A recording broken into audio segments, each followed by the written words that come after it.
I think if I was giving advice to aspiring journalists, I would say just to stay focused, learn as much as you can, and really ask questions from your peers. I know that sometimes it's intimidating when you don't know a lot of people or you don't know a lot of names, faces, but everybody's been there. So if you ask someone a question, and I know like it's cliche, but no question is a stupid question, especially when you're first starting in a job.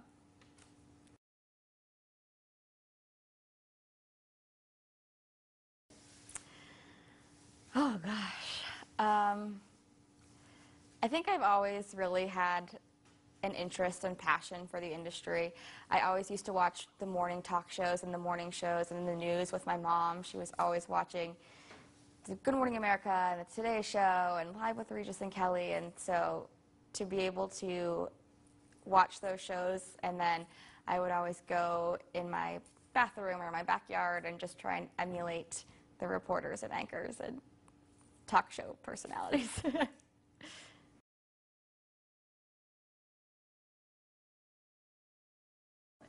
Well, having the rappel be on live television added a little extra pressure, so I just tried to stay focused on enjoying myself, knowing it was for a good cause, and not looking down. That was the number one thing. I didn't want to look down, but the Over the Edge company, the guys that run it, were very, very good at training, and they made me feel comfortable and safe.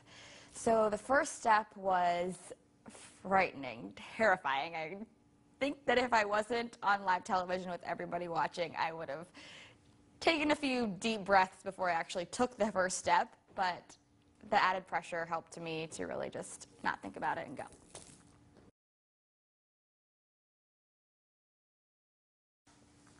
My favorite jet moment would be when I did the Ice Bucket Challenge, and I ended up doing it, I pre-recorded it for the shows, and it was just really awesome. The story was amazing. One of the guys that's an Erie resident that has ALS and his family were willing to talk to us, and we did an interview with their family just about the challenges. The whole Ice Bucket Challenge thing really came around and took the nation by storm, and people were wondering, why are you dumping cold water on your head?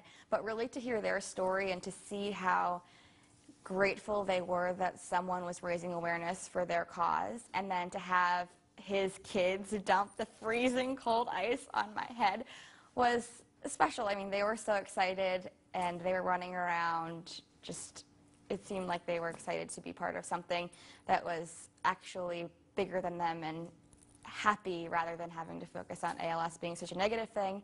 And also, on top of that, I jokingly but seriously nominated some Erie elected officials and our own David Belmondo, seeing if they would actually take on the challenge, and they did. I didn't think they would. I didn't think they would have the guts to do it, but they all stepped up to the plate, and the next day they did it on TV as well. So they were good sports, and it was just hilarious to see it all come back around on them.